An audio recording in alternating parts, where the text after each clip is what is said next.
Hello बच्चों, इसमें हम डिस्कस करेंगे चैप्टर 2। ठीक है, चैप्टर 2 अपना कौन सा है? Egyptian civilisation. तो वैसे डिस्कस करेंगे कि इजिप्शियन सिविलाइजेशन क्या था, इसके कैरेक्टरिस्टिक्स क्या थे। ये इसका पार्ट 1 है। पार्ट 2 में हम डिस्कस करेंगे इसके achievements and decline of the civilisation. Okay, तो आप शुरू करते हैं अपना डिस्कशन शुरू करेंगे अपन लोग किससे? इसके टाइम पीरियड से। जैसे कि अपने टाइम पीरियड देखा था किसका? मेसोपोटामिया सिविलाइजेशन का। जो अपन ने लेक्चर 1 देखा था ना, उसमें पढ़ा था अपन ने मेसोपोटामिया सिविलाइजेशन।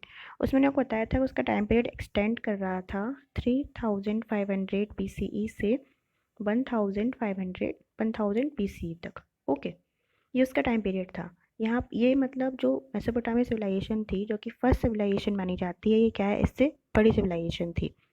इजिप्शियन सिविलाइजेशन का जो टाइम पीरियड है वो है 3000 BCE से लेकर 1000 BCE तक।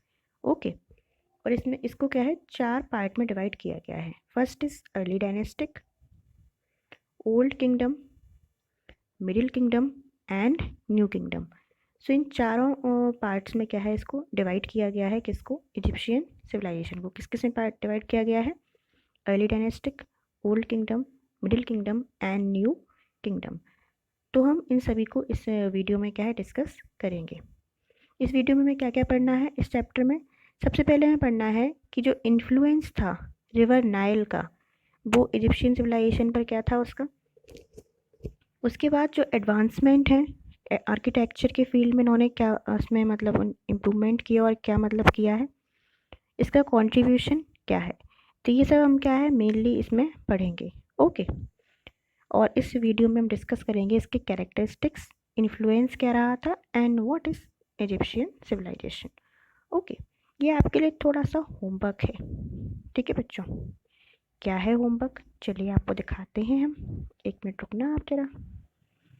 देखो इसमें क्या है, ये लिखा हुआ है कि आप आइडेंटिफाई कर सकते हैं स्ट्रक्चर क्या है, और आप पता मतलब सोच सकते हैं कितना ओल्ड रहा होगा ये, और आप ये तो वंडर कर रहे होंगे किस तरीके से बना था। तो इसी सभी की आपकी जो क्वेरीज को सॉल्व करेंगे ना हम लोग इस वीडियो में। ओके, चलिए आगे बढ़ते हैं फिर अपन लोग।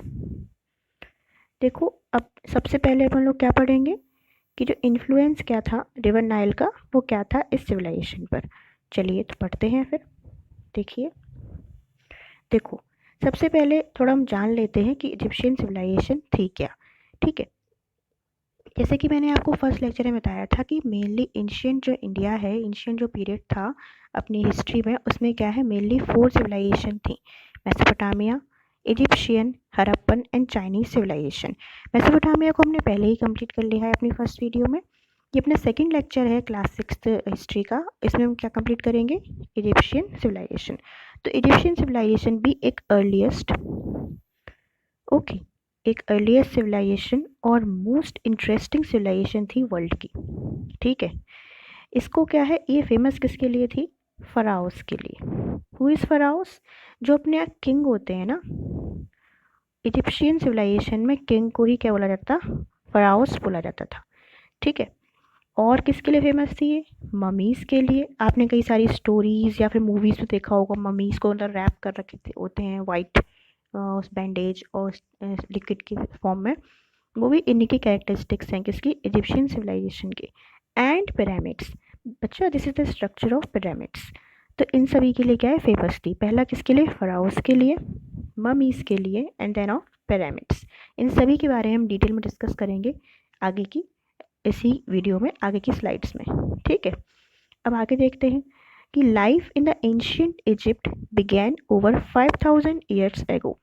जो लाइफ थी क्या एंशियंट इजिप्ट में कब से स्टार्ट हुई थी? 5000 साल पहले से स्टार्ट हो गई थी। ठीक है, लेकिन जो इसकी मतलब इस सबसे ज़्यादा इन्फ्लुएंस रही है सिविलाइजेशन, सबसे ज़्यादा इसकी मतलब एक्सटेंड इसने किया अपने आप को, वो था 1300 BCE से लेके 30 BCE तक, जब उसकी लास्ट जो रूलर थे क्लियोपेट्रा क्वीन थी, जब इनकी डेथ हो गई तब तक क्या है इसकी जो एक्सपेंशन था वो होता रहा था इस सिविलाइजेशन का। ठीक है, इसके अलावा जो हिस्ट्री है इजिप्ट की वो क्या है? Has been reconstructed by historians on the basis of archaeological exhibitions, inscriptions and official documents. अब आपसे पूछा होगा कोई कि जो हिस्ट्री ऑफ जो इजिप्ट है वो किस बेसिस पर लिखी गई है, तो आप बताएंगे कि जो हिस्ट्री ऑफ इजिप्ट है वो आर्कियोलॉजिकल एक्सकेवेशंस, मतलब जो आर्कियोलॉजिस्ट होते हैं ना, जो मतलब पुराने जो मतलब हिस्टोरिकल जो इवेंट्स होते हैं या फिर प्लेसेस होते हैं उनके बारे में रिसर्च करते हैं, उन्हें आर्कियोलॉजिस्ट बोलते हैं। तो जो आर्कियोलॉजिस्ट ने एक्सकेवेट किया था उसके द्वारा इनकी हिस्ट्री देख सकते हैं। इंस्क्रिप्शंस मतलब कुछ वुड या फिर मेटल या फिर स्टोन पर कुछ लिखा हुआ होता है, उसके फॉर्म में आप इनकी मतलब हिस्ट्री को लिखा गया है। एंड डॉक्यूमेंट्स जो भी मिले हैं इस सिविलाइजेशन में, इस इन तीनों की बेसिस पे क्या है, ये सिविलाइजेशन की जो हिस्ट्री है उसको लिखा गया है। This is the introduction of Egyptian civilisation. अब सेकेंड टॉपिक है इस चैप्टर का, एडवांटेज ऑफ लोकेशन। इसमें क्या है, देखिए बच्चों, सबसे पहले तो आपको पता होना चाहिए कि जो इजिप्शियन सिविलाइजेशन अपन लोग पढ़ रहे हैं तो ये इसकी लोकेशन कहाँ थी। तो इसकी लोकेशन थी बच्चे लोग eastern part of Sahara desert in north Africa. अब ये कहाँ पर है, अभी बताती हूँ मैं आपको। हम थोड़ा थर्ड स्लाइड पर मूव करते हैं पहले। देखो बच्चों, ये दिख रहा है ना, ये क्या है, अपना अफ्रीका है। देखिए बच्चों, ये है अपना अफ्रीका। ओके, एंड ये क्या है, देखो मैं आपको और जूम करके दिखाती हूँ, ये है अपनी नाइल रिवर। ठीक है, और यहाँ पर ये क्या है, ये जो सिविलाइजेशन जो फ्लरिस्ट हुई थी वो इधर ही हुई थी। जो अफ्रीका का ये सहारा डेजर्ट है ना, इधर ये सहारा डेजर्ट है इस साइड, ये क्या है, सहारा डेजर्ट है इस साइड, यहाँ पर ये नाइल रिवर बह रही है, तो इधर ये इसका ये क्या है, सिविलाइजेशन का एरिया है अपना। ओके, देखो ये पूरा यहाँ से लेके इसका एक्सटेंड था। देखिए यहाँ पे लिखा भी है एंशियंट इजिप्ट। ठीक है, तो ये क्या थी, इसकी लोकेशन थी। आई होप आपको समझ में आ गया होगा कि इसकी लोकेशन क्या थी। चलिए हम बढ़ते हैं अपनी दूसरी स्लाइड पर ही कि एडवांटेज ऑफ लोकेशन क्या था। सबसे पहले हमने पता कर लिया कि इसकी लोकेशन कहाँ थी, इसकी लोकेशन थी eastern part of Sahara desert in north Africa.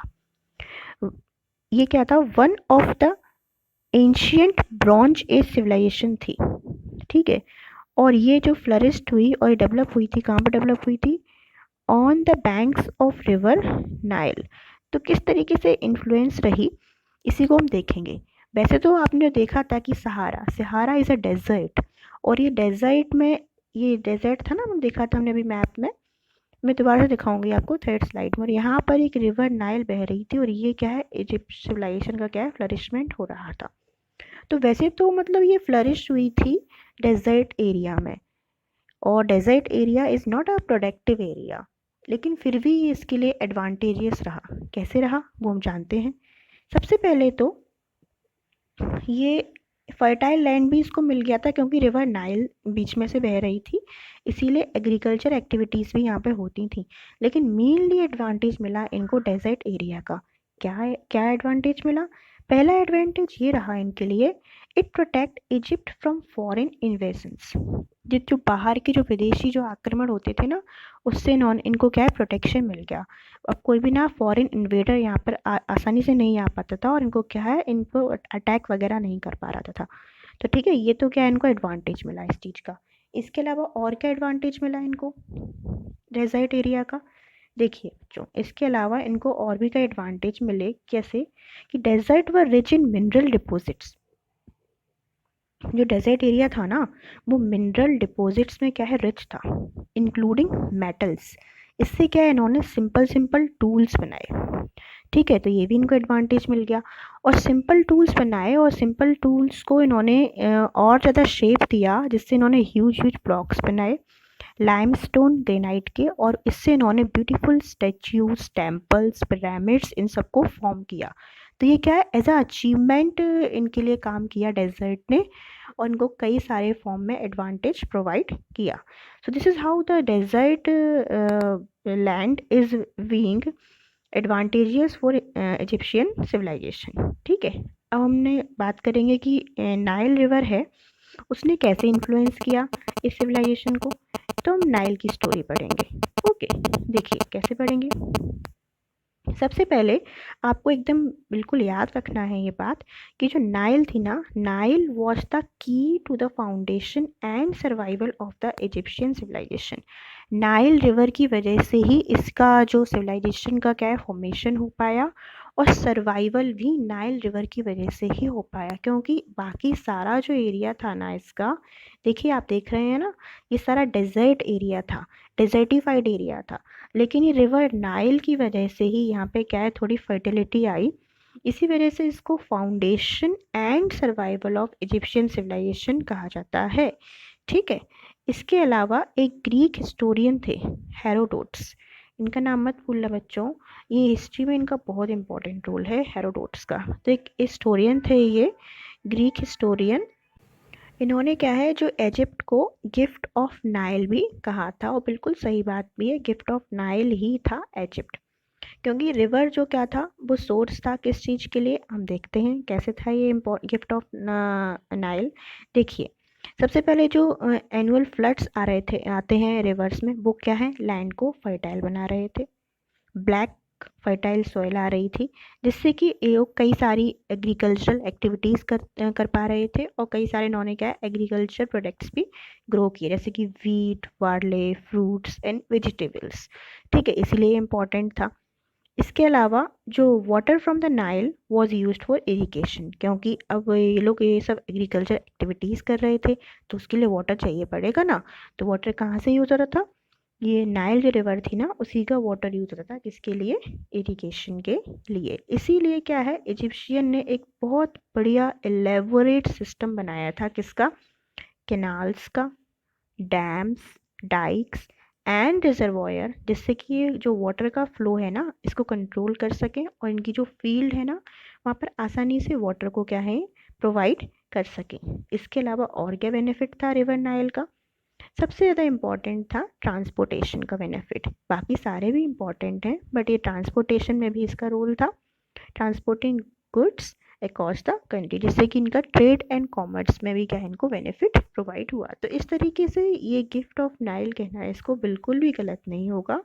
और जो हेरोडोट्स थे इन्होंने बिल्कुल सही बात कही थी कि हाँ जी, जो इजिप्ट के एशियन सिविलाइजेशन है वो बिल्कुल गिफ्ट ऑफ नाइल की ही वजह से है, नाइल की ही वजह से इसका फाउंडेशन हुआ है, फॉर्मेशन हुआ है, और उसी की वजह से क्या है सर्वाइव कर रही है। तो हमने देख लिया जो पहला टॉपिक था अपने इस माइलस्टोन में जो लिखा हुआ था ना स्टार्टिंग में, influence of Nile on the Egyptian civilisation. तो इतने सारे फैक्टर्स से इन्होंने क्या है इन्फ्लुएंस किया इजिप्शियन सिविलाइजेशन को।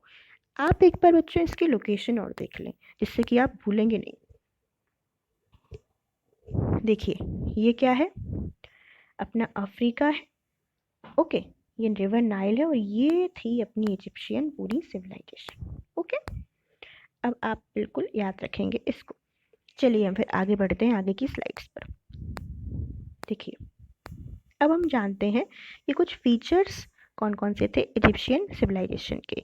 सबसे पहले उसमें आएगा टाइम पीरियड, क्योंकि मैंने आपको शुरुआत में बताया था कि इसका जो टाइम पीरियड है वो क्या है 4 पार्ट्स में डिवाइडेड था।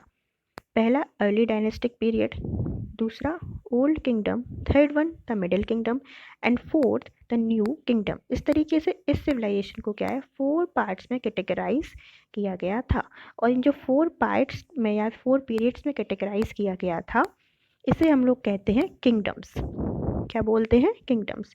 और ये पीरियड क्या रिप्रेजेंट करते हैं, stability, stability in Egyptian civilisations.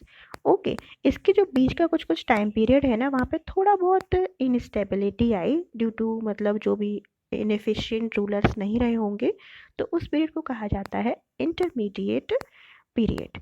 Okay, सबसे पहले जो फर्स्ट जो किंग हुए इस सिविलाइजेशन के वो थे मैनेस और नैरमर। ये एक ही लोग का नेम है। जो अपने यहाँ किंग कहा जाता था मैंने पहले ही बता दिया आपको, वो इस सिविलाइजेशन में क्या है उन्हें, फराहो। ओके, ये क्या है एक फराहो मतलब एक किंग रहे होंगे, उनका इन्होंने मास्क बनाया है, उसकी देखो पिक्चर बनाई गई है, देखिए कितनी सुंदर तरीके से बनाई गई है। It means they are very intelligent in art and craft and architecture. Okay बच्चों, चलिए तो फिर हम आगे बढ़ते हैं आगे की स्लाइड्स पर। ठीक है, देखो बच्चों इसमें हम जानेंगे कि इसके क्या है कुछ और कैरेक्टरिस्टिक्स, जैसे कि उन्हें मेसोपोटामिया में जाने थे ना, उनके कैरेक्टरिस्टिक्स क्या थे, मीन्स उनकी सोसाइटी कैसी थी, फैमिली कैसी थी, और फिर वो किस चीज़ को इम्पोर्टेंस देते थे, एग्रीकल्चर एक्टिविटीज़ क्या थी उनकी, ट्रेड एंड कॉमर्स क्या था, ऐसे ही सारे कैरेक्टरिस्टिक्स क्या है इजिप्शियन सिविलाइजेशन में भी हैं, उनको भी हम इसमें कवर करेंगे। ठीक है, सबसे पहले हम जानेंगे इनकी सोसाइटी कैसी थी। ओके, तो जो इजिप्शियन सोसाइटी है ना, वो डिवाइडेड थी किसमें, 3 क्लासेस में। 3 क्लासेस में क्या है इसका डिवीज़न था। ओके, देखो, पहली थी upper class, middle class, lower class, and एक लास्ट कैटेगरी बनाई थी, यहाँ पे कह सकते हैं हम लोग, वो थे स्लेव्स। मेनली कैटेगराइज किया गया था 3 में, लेकिन स्लेव्स को एक लोवेस्ट लेवल पे रखा गया था सोसाइटी में, इसकी भी हम चर्चा करेंगे। देखो, सबसे पहले जो अपर क्लास थी ना, उसमें कौन कौन आते थे बच्चों, उसमें आते थे वही सबसे पहले किंग आएंगे अपने, फराओ, और अदर जो भी रॉयल मेंबर्स होंगे इनकी फैमिली के वो आएंगे, जैसे कि rich landlords, priest, high government officials, ये सभी किस में आते थे, अपर क्लास में आते थे। ठीक है, जो फराओ थे ना, उनके पास पावर थी सबसे ज़्यादा, and was considered as the god on the earth. अब आप देख सकते हैं, ये तो पता मतलब ये जितनी भी आप सिविलाइजेशन देखेंगे ना, वहाँ पर ही आपको सिमिलैरिटी मिल जाएगी, जो उसके किंग थे उन्हें एज अ गॉड ट्रीट किया जाता था ऑन द अर्थ पे, इसलिए उनकी रिस्पेक्ट और वैल्यू बहुत ज़्यादा होती थी। ऐसा ही अपना सेम मेसोपोटामिया में भी था, आप याद रखना, और नहीं देखा है आपने तो उस फर्स्ट लेक्चर को देख लेना, उससे आपको इसमें हेल्प मिल जाएगी। ठीक है, इसके बाद जो मिडिल क्लास थी ना, मिडिल क्लास में अपने कंप्राइज किया था, इसमें जो थे लोग कौन कौन से थे, merchants, manufacturers, artisans and learn man, ये सभी किस में आते थे, मिडिल क्लास के अंदर आते थे। इसके बाद जो थर्ड कैटेगरी थी वो थी लोअर क्लास की। लोअर क्लास में कौन आते थे, पीजेंट्स मीन्स फार्मर्स या फिर लेबरर्स, ये स्मॉल स्मॉल जो मतलब जो वर्क करते थे ना अपनी सोसाइटी में, वो आते थे थर्ड क्लास में। उसके बाद जो इनकी एक और कैटेगरी बनाई थी इन्होंने, वो थे स्लेव्स, ये सबसे लोवेस्ट लेवल थी कैटेगरीज की। ये वैसे मोस्टली वो लोग थे जो प्रिजनर्स थे वॉर में, और इन्हें एज अ वर्क करने के लिए, काम करवाने के लिए इनको क्या है लाया गया था। So this is the division of the Egyptian civilisation according to society, कि उनकी सोसाइटी में किस तरीके के लोग थे और किस तरीके से क्या है डिवीज़न था। ठीक है, अब हम आगे बढ़ेंगे फैमिली, कि फैमिली लाइफ कैसी थी इजिप्शियन सिविलाइजेशन में। ठीक है बच्चों, चलिए हम फैमिली लाइफ के बारे में देखते हैं। तो जो इजिप्शियन सिविलाइजेशन थी उसमें क्या है, placed a great deal of emphasis on family, ये फैमिली पे क्या है बहुत ज़्यादा एम्फेसाइज करते थे, और चिल्ड्रंस पर भी एम्फेसाइज करते थे बहुत ज़्यादा। इस वजह से इनकी क्या है बिग जॉइंट फैमिली होती थी, जो बड़े लोग थे उनको क्या है बहुत रिस्पेक्ट दी जाती थी। ठीक है, द एल्डेस्ट जो मेल था ना मेंबर ऑफ फैमिली, वो हेड होता था फैमिली का। ठीक है, लेकिन ऐसा नहीं है कि वीमेन को रिस्पेक्ट नहीं दिया जाए, वीमेन को भी इक्वली रिस्पेक्ट दी जाती थी, और एज अ इक्वली ट्रीट किया जाता मैन के अकॉर्डिंग। ठीक है, इनको क्या है प्रॉपर्टी को इनहेरिट करने का भी क्या है राइट दिया गया था, they could also inherit property. ठीक है, इसके बाद जो गर्ल्स थी ना, वो हाउस कीपिंग स्किल सीखती थी किससे, अपनी मदर्स से, और जो बॉयज़ जो अपने जो फादर वर्क कर रहे होते थे उनके फुट स्टेप्स पर अर्ली एज पर ही काम करने लगते थे, या फिर आइदर वो वर्क करते थे एग्रीकल्चर में, या फिर ट्रेड के बारे में क्या है सीखने लगते थे। This is the family life of Egyptian civilisation. क्या था, बिल्कुल सिंपल, अगर अपन लोग देखें तो मतलब बढ़िया, मतलब फैमिली लाइफ में सबसे ज़्यादा मतलब सभी को इक्वली ट्रीट किया जाता था, male and female. Girls house hold works करती थी मोस्टली, एंड बॉयज़ अपने जो फादर अपना जो बिजनेस या फिर एग्रीकल्चर था उसी को आगे डेवलप करते थे, और जो एल्डर मैंस थे उनकी क्या है उन्हें रिस्पेक्ट दी जाती थी, उनकी केयर की जाती थी। तो इस तरीके से हमने फैमिली लाइफ के बारे में इसमें देखा। आगे बढ़ते हैं, आगे इसके और क्या फीचर्स थे।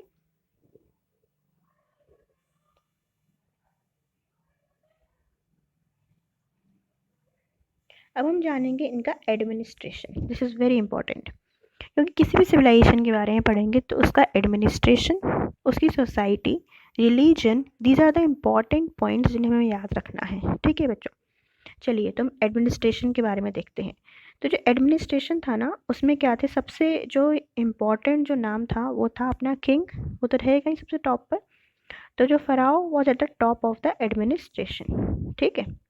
ये सबसे पावरफुल होते थे, ये हेड होते थे किसके, स्टेट के, as well as chief priest. It means ये पॉलिटिकली एंड रिलीजियसली दोनों वे में क्या है टॉप पर थे, कौन, किंग या फिर फराओ। ओके, इसके बाद इसके जो सेकंड जो आते हैं एडमिनिस्ट्रेशन में सब पार्ट, वो थे ऑफिशियल्स। ऑफिशियल्स वो थे जो मतलब फराओ की हेल्प करते थे किसमें, एडमिनिस्ट्रेशन में, एंड ये कलेक्ट करते थे क्या, टैक्स। जिससे कि जो अपनी जो राजा थे ना उनकी जो मतलब उनको रेवेन्यू मिलता था, और जो उनकी लोग थे उनको क्या है सारी जो नीड्स हैं उनको वो प्रोवाइड कर पाते थे। इसके बाद कन्वीनियंस एडमिनिस्ट्रेशन को अच्छे से चलाने के लिए क्या है, कंट्री को डिवाइड कर दिया किया गया था कई सारे प्रोविंसेस में, ठीक है। किस में डिवाइड किया गया था, कई सारे प्रोविंसेस या फिर नॉर्म्स में क्या है डिवाइड किया गया था, और उनको हेड दिया गया था, और ऑफिशियल्स का नेम था नोमार्क्स। ओके, तो जो नोमार्क्स थे वो किसके, प्रोविंसेस के हेड थे। इसके अलावा और साथ कई सारे पब्लिक वर्क भी किए जाते थे, जैसे कि construction of dams and canals, ठीक है, इरिगेशन पर्पस के लिए। तो ये सारे इनके जो फीचर्स थे, और इरिगेशन जो थी वो क्या है स्टेट की क्या है रिस्पॉन्सिबिलिटी थी, कि स्टेट क्या है इरिगेशन को क्या है कैरी आउट करेगा। तो हमने क्या देख लिया, एडमिनिस्ट्रेशन के बारे में भी क्या देख लिया कि कैसे क्या उनके फीचर्स थे। ओके, अब हम आगे देखेंगे क्या, फूड के बारे में। फूड क्या था उनका, तो बार्ले, बार्ले और वीट क्या है उनके मेन सीरियल क्रॉप्स थे, जो कि किसके द्वारा ग्रो किए जाते थे, एंशियंट इजिप्शियंस के द्वारा क्या है ग्रो किए जाते थे, ठीक है। इसके अलावा इनकी डाइट में और भी होते थे, जैसे कि ब्रेड, वेजिटेबल्स, फ्रूट्स, इनको भी क्या है वो यूज़ करते थे। वेजिटेबल्स में वो क्या लेते थे, जैसे कि beans, lentils, onions, leaks, cucumbers, lettuce, ये सब वो वेजिटेबल्स में यूज़ करते थे। एंड फ्रूट्स में वो मोस्टली क्या खाते थे, तो खाते थे ग्रेप्स, आपको पसंद है बच्चों grapes, grapes, pomegranates, figs, dates, dates means खजूर। तो ये सारे क्या वो फ्रूट्स में यूज़ करते थे। इस तरीके से उनकी अपनों ने फूड हैबिट्स भी देख ली हैं। इसके अलावा वो eggs, milk and milk products, जैसे चीज़, ये सब भी क्या है वो यूज़ करते थे। इट मीन्स वो एग्रीकल्चर के साथ साथ एनिमल हस्बेंड्री ऐसे वर्क भी करते रहे होंगे, ये क्या बताता है एविडेंस, ये जो एग मिल्क वो खा रहे हैं ना इसका। They also supplemented their diet with livestock such as cattle, sheep, goat, antelopes, pigs, ducks and cheese. It means वो मतलब फिशरी और मतलब कार्निवोरस जो फूड्स है ना, वो साथ में मतलब नॉन वेज और वेज दोनों टाइप के फूड्स को कंज्यूम करते थे, इसमें दिखाया जा रहा है। ओके, चलिए हम देख लेते हैं वो ड्रेस, उनकी ड्रेस स्टाइल क्या था, किस तरीके से वो ड्रेसेस यूज़ करते थे, कौन से वो क्लॉथ्स वो वेयर करते थे, ये सभी हम डिस्कस करेंगे ड्रेस में, ठीक है। तो ड्रेस क्या थे, इजिप्शियन जो पहनते थे ना वो लाइट क्लॉथ्स पहनते थे। ऐसा क्यों पहनते थे, क्योंकि जो इजिप्शियन बच्चों अब वो डेजर्ट एरिया में है, तो वहाँ का जो क्लाइमेट था वो क्या था, बहुत हॉट था। इट मीन्स खुद को प्रोटेक्ट करने के लिए उसकी स्कॉचिंग हीट और सन्स के लिए वो क्या है लाइट क्लॉथ को वेयर करते थे। इसके अलावा वो सिंपल लाइनन गारमेंट आता है, मतलब जो गारमेंट्स होते हैं ना उसका एक कपड़ा होता है लाइनन, उसको यूज़ करते थे वो, ठीक है। और भी स्कर्ट्स और किल्स ड्रेसेस इन्हीं से वो क्या है फॉर्म करते थे। जो मैन वोर करते थे लॉइन क्लॉथ, ठीक है, ये आप याद रखना। एंड वुमेन वोर करती थी लॉन्ग टाइट फिटिंग ड्रेसेस, ठीक है, ये स्ट्रैप्स इस तरीके से, ठीक है। ये कौन है, ये क्वीन है, ठीक है, फरा हॉकिंग की क्वीन है ये। इस तरीके से क्या है इनका जो ऊपर का गेटअप सिर का रहता था। ओके, इसके अलावा जो बोथ मैन और वीमेन है ना, ये ऑर्नामेंट्स और कॉस्मेटिक्स से बहुत प्यार करते थे, बहुत तैयार वैयार होते थे। नेकलेस, इयररिंग्स, बैंगल्स, रिंग्स, ये सब क्या है ये लोग क्या है वोर करते थे, ठीक है। इसके अलावा क्या है एम्यूलेट्स। अभी एम्यूलेट्स क्या होता है, एम्यूलेट्स क्या है एक जो होती ना कि मतलब अभी भी अपनी मम्मी मम्मी आपको पहनाती होंगी बच्चों, नज़र लग जाएगी ये तावीज़ पहन लो, तो वो तावीज़ वगैरह भी ये लोग भी इस पर बिलीव रखते थे कि इविल स्पिरिट्स हमसे दूर रहेंगी, तो वो एम्यूलेट्स भी पहनते थे, ठीक है। इसके बाद जो बोथ मैन और वीमेन हैं वो विक्स, मेकअप और सेंटेड ऑयल्स मीन्स परफ्यूम वगैरह भी क्या वो यूज़ करते थे। इट मीन्स बच्चों ये लोग बहुत ज़्यादा रॉयल लाइफ टाइप रहते थे और मतलब मेकअप वेकअप का इनको बहुत बढ़िया से शौक था और ड्रेस में ड्रेस बढ़िया से अच्छे से पहनते थे। ठीक है, चलिए आगे बढ़ते हैं। इसके अलावा हम देखेंगे कि इनका जो ऑक्यूपेशन क्या था वो क्या था। मैंने आपको पहले ही बता दिया बिकॉज वो मतलब नाइल रिवर के पास रह रहे हैं तो ऑब्वियस है आप लोग अपन लोग लगाएंगे ना कंसेप्चुअल क्लैरिटी के हिसाब से कि उनका जो एग्रीकल्चर था ना वो था उनका मेन ऑक्यूपेशन। ओके, क्योंकि फर्टाइल नाइल वैली थी जिससे कि एक बढ़िया इरिगेशन सिस्टम इन लोगों ने बना लिया था जिससे कि ये कई सारे वैरायटी ऑफ क्रॉप्स को क्या है ग्रो कर पा रहे थे। ठीक है, इसके अलावा ये प्लॉगिंग भी करते थे और वीट बार्ले ये सब मैंने पहले बता दिया ग्रो करते थे। इसके अलावा ये एग्रीकल्चर के अलावा ये fishery, poultry, carpentry, masonry work और वीविंग भी करते थे। और इसके साथ साथ बच्चों इतना ही नहीं, डोमेस्टिकेशन भी करते थे एनिमल्स जैसे कि cow, sheep, goats, camel, donkeys, pigs, इन सबको क्या है डोमेस्टिकेट करते थे। ठीक है, अब हम आगे बढ़ेंगे क्या इनका ट्रेड एंड कॉमर्स क्या था। ठीक है, किस तरीके से ट्रेड और कॉमर्स करते थे। तो इजिप्शियन सिविलाइजेशन क्या है आप खुद देख सकते हैं जब इतने अच्छे ऑर्नामेंट्स पहन रहे हैं, इतने अच्छे से मतलब अपना जो उनका फूड स्टाइल है उसमें हम बहुत सारे इंग्रेडिएंट्स को यूज़ कर रहे हैं। ये साइन देता है कि दे आर द वेल्दिएस्ट, बहुत पैसे वाली सिविलाइजेशन थी, वेल्दिएस्ट कंट्री थी एंशियंट वर्ल्ड में। इसीलिए ये क्या है इनलैंड और फॉरेन दोनों टाइप से इनका ट्रेड होता था। मीन्स ये मतलब जो अपना कंट्री है उसके अंदर भी ट्रेड करते थे एंड कंट्री के बाहर भी क्या है ट्रेड करते थे। इंपोर्ट एक्सपोर्ट दोनों वे में इनका क्या है ट्रेड होता था। लेकिन जो सिस्टम यूज़ होता था उस टाइम ट्रेड का वो था बार्टर सिस्टम। बच्चों बार्टर सिस्टम क्या होता है, जैसे कि अभी अपन लोग क्या है मार्केट जाते हैं तो आप क्या है पैसे लेकर जाते होंगे, आप 100 रुपीज़ लेकर गए एंड आपने उससे बोला शॉपकीपर से कि भैया आप ये 100 रुपीज़ ले लीजिए और मुझे एक टॉय कार दे दीजिए। ठीक है, तो ये क्या है अपन लोग मनी के थ्रू आप शॉपिंग कर रहे हैं, लेकिन वहाँ पे क्या उस समय क्या है मनी नहीं थी गुड्स के फॉर्म में। जैसे कि आप अभी अगर आप इजिप्शियन सिविलाइजेशन के टाइम पर जाएंगे शॉपिंग करने के लिए तो वहाँ पर आप क्या करेंगे, आपसे कहेंगे आप कहेंगे शॉपकीपर से अंकल जी आप मेरे से 1 kg राइस ले लीजिए और मुझे 1 टॉय ऑफ कार दे दीजिए। मीन्स गुड्स के फॉर्म में क्या है उस समय जो मतलब वो होता था ना व्यापार होता था, इस तरीके से ट्रेड एंड कॉमर्स होता था। इसी को बोलते हैं बच्चों बार्टर सिस्टम। ठीक है, उनका मीडियम उस समय एक्सचेंज का क्या था, ग्रेन, सिल्वर और कॉपर, इनको क्या है एक्सचेंज के फॉर्म में वो यूज़ करते थे।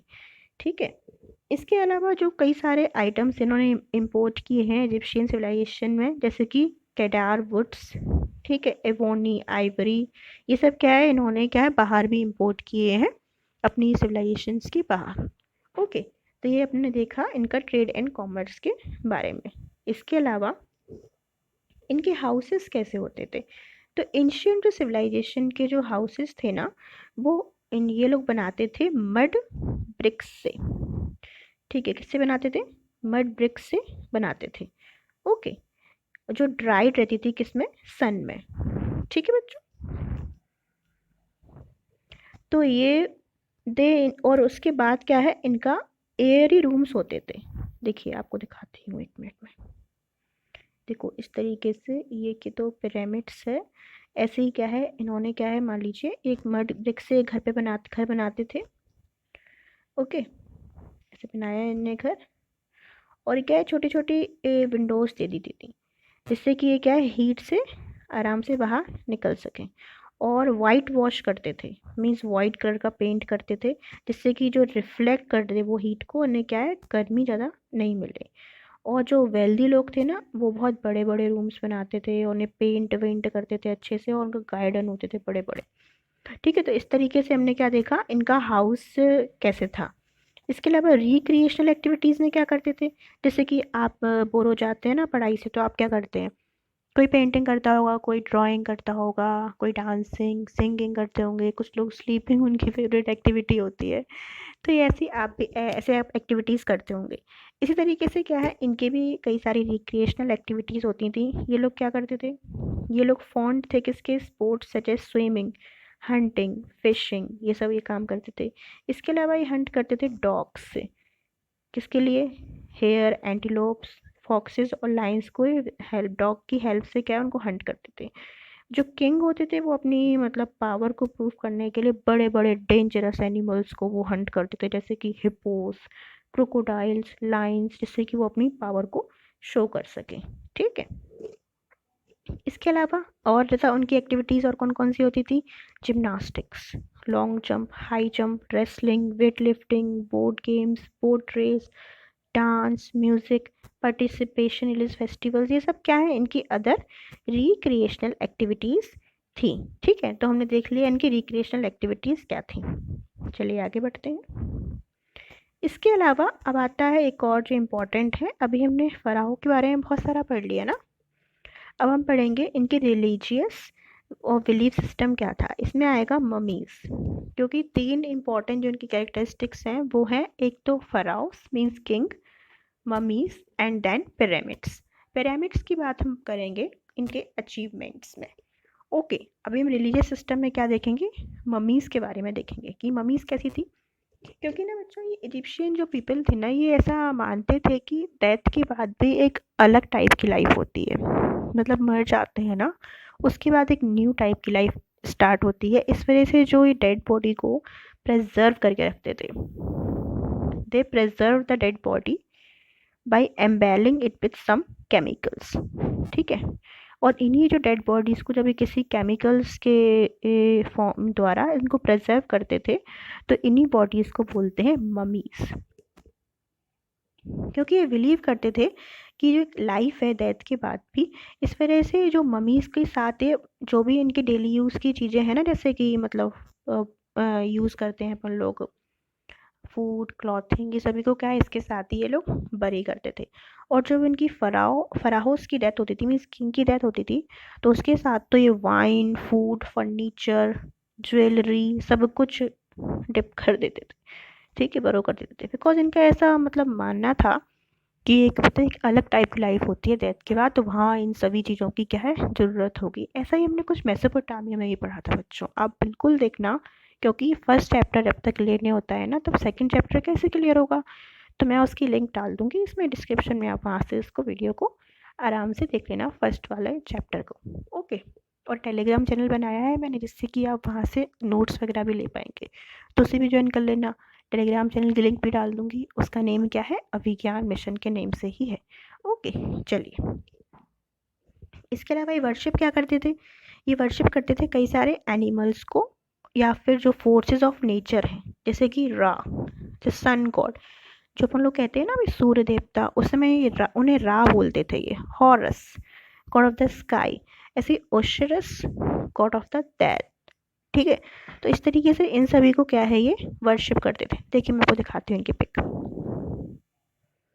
देखो बच्चों, ये बैठे हुए हैं ना रा, ये बैठे हुए हैं लेफ्ट, ये रा गॉड ऑफ सन। ठीक है, सन गॉड, और ये है इधर, ये स्काई के गॉड हैं हॉरस। ठीक है, तो ये क्या इस तरीके से गॉड को क्या है वर्शिप करते थे।